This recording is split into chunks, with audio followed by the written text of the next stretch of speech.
Bible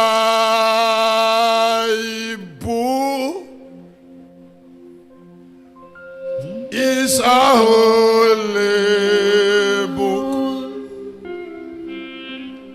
written by men, inspired of God, with 66 books, starting with Genesis and ended with Revelation. The Bible is the Word of God.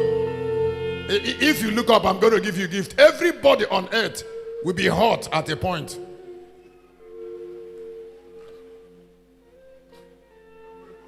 Everybody on earth will be hot. I mean H-U-R-T.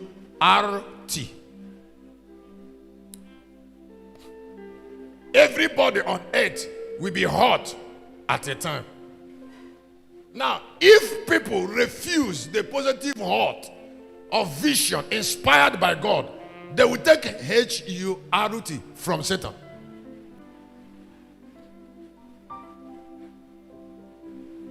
If people refuse the H-U-R-T of vision from God, Satan undeniably will hurt them. Now, death is a hurt.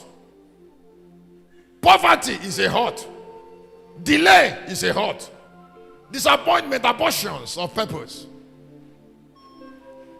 Now, when Jesus came to the earth, he knew the pain of avoiding hurt. And so he knew the pain of avoiding hurt. So he embraced hurt.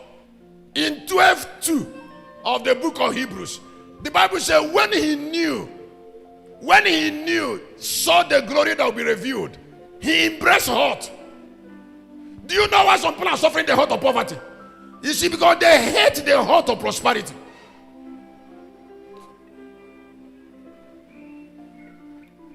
Anytime the angel of riches want to hurt them, they will stay under a shade. They'll go to a shade. And if they keep on staying in a shade, Satan will hurt them with poverty. They say, I don't want to suffer. I say, if you don't want to take the pain of prosperity, then Satan will give you the pain of lack.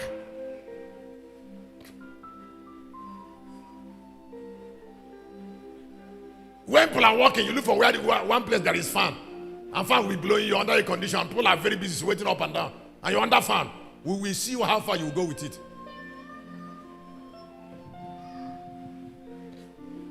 Are we not here? That comfort you're looking for, we'll see how far you go with it.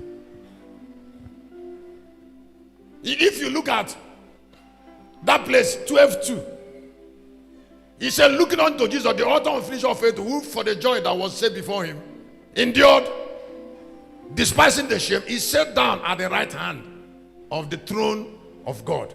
He has to go through cross. Somebody say, hey, shepherd, you like suffering? I say, no. No, it's not that I like suffering.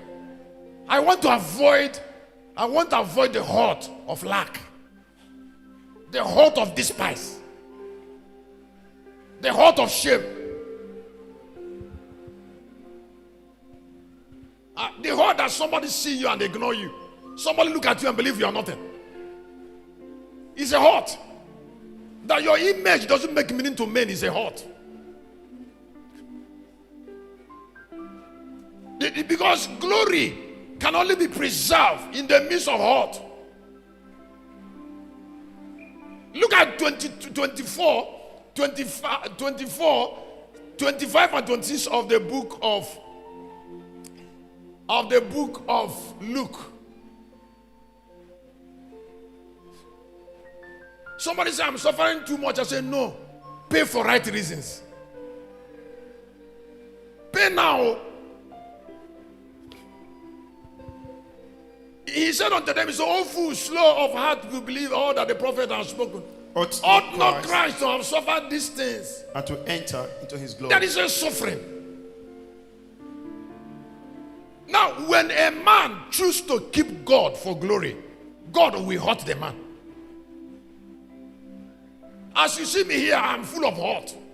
Now, some people say, Shepherd is not suffering. I say, who told you? Since I became a preacher, I've never had peace. 31 years. I've never had source of happiness. I've never had rest. I am not looking for it this night.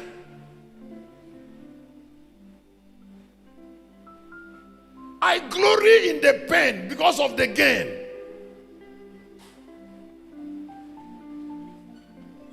I want pain as long as pain is bringing glory. There is no shortcut.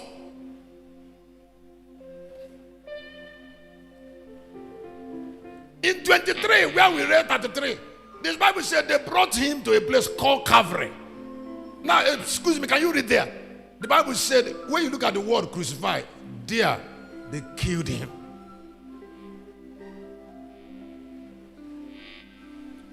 So one we're saying crucified, look like simple. When they came to the place which is called Calvary, there they did what? They crucified him. They crucified, he looked like a religious grammar. They killed him.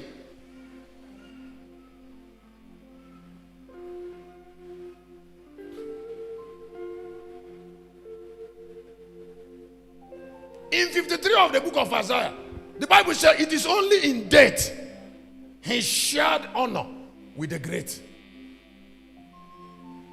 So when God is inside you, or when he is causing you to go through pain, it is because he wants glory for you. There's no other way. Jesus was crucified to keep Christ. The greatest achievement of all time, is to keep God. Adam slept because he was tired of keeping God. So he took another form. The greatest sacrifice a man can make is to keep God. Men lose their life when they keep God.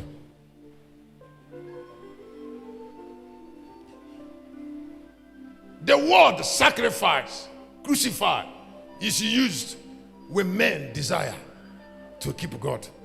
That is to elevate their humanity into divinity of God. Excuse me.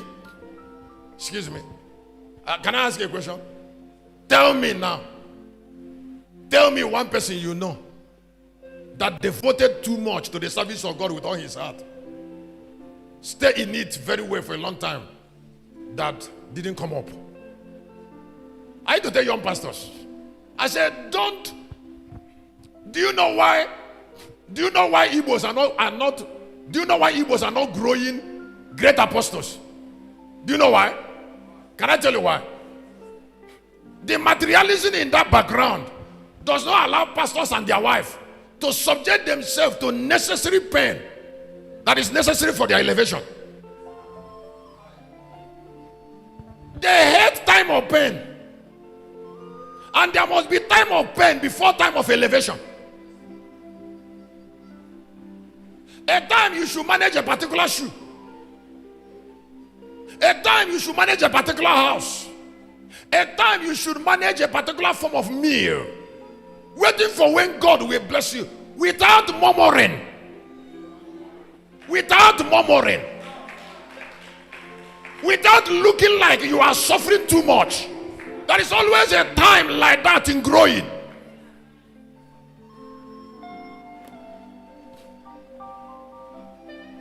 But that particular time is not still permanent. Because if you stay in it for a while, God will lift you up in due season. Excuse me. Let me ask you to listen. Don't trust somebody who didn't go through pain with something that is important to you.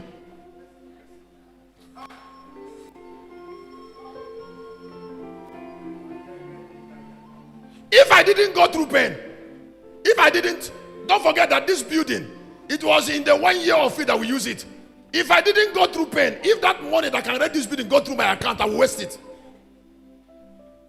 It is pain that can make me see money in the account, and I'm living like somebody that nothing is there. Did you hear what I said? And what? I'll be looking as if nothing is there. It is pain that made me to master it.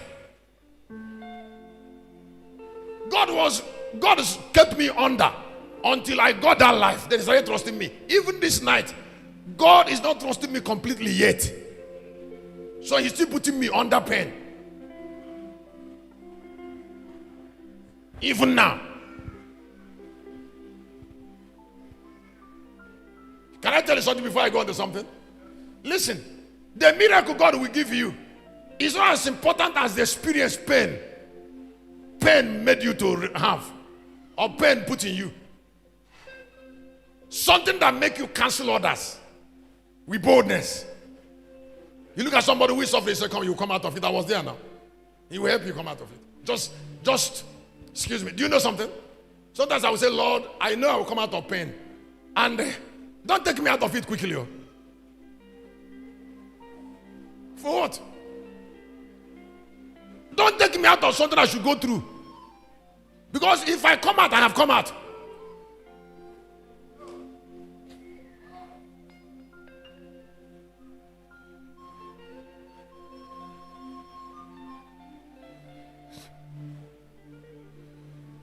Did you? I don't know whether you were hearing me.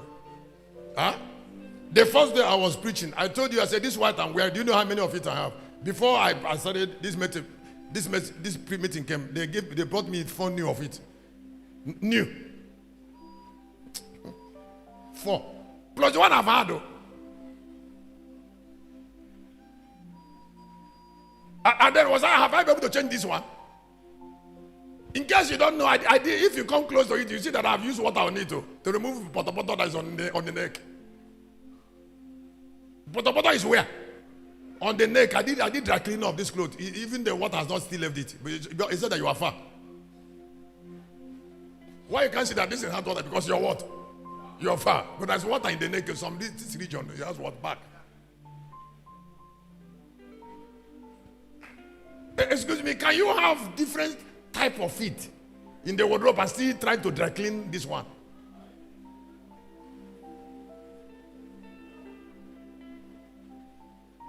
It is pain that brings it. What? Huh? What?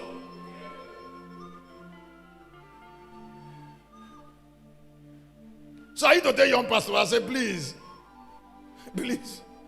don't avoid it because it will go by itself. You see, but the lessons are eternal. The lessons. I was telling somebody the other day, I said, learn all the things that pain taught you. Learn it. And don't repeat the lesson. Things that pain taught you should be sacred in your eyes. Precious things that pain taught you should be sacred in your heart. Maybe you are born from a poor family and you know pain of lack. And now you're out. Or maybe you made some mistakes in the past and now you're out of the mistakes. Don't go through pain. Don't go through it. And then the lessons you learn through it, hold dear. And then use the eyes of recovery to see. I was telling a young pastor, I said, when I came out of fortitude, when I came out of the storm of fortitude, I look at it and say, if you bring me into storm, I will damage you too much. He said, I'm a master of storm. Don't try.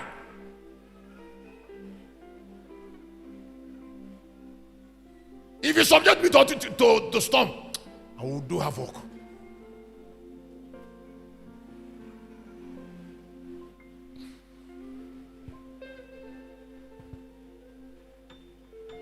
This is because I have mastered storm. But they beat me everywhere. I will keep someone. I said, I will. No, sir. Why would I, sir? I'm naked.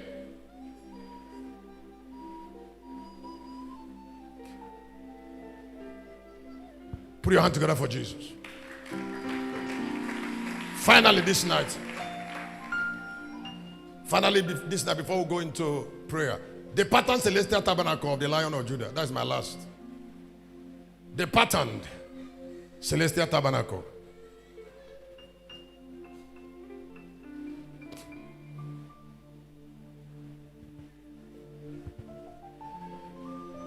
Somebody said the patterned celestial tabernacle. Now, I would like you to hear me. Every woman you see, or any man you see, is a living house of a spirit. Let me say again.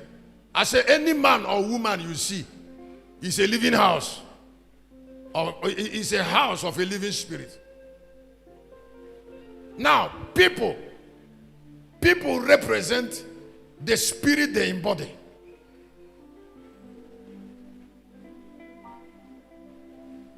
Spirits live in human houses. The capital difference between the lamb and the lion was the house. Why the lamb built a house for Christ, the Son of God. The lion will build a house for the Lion of Judah. Now, your destiny is controlled by your house, the spirit you are housing. All great preachers invest a lot of time on discipleship to produce character. I say all great apostles, they disciple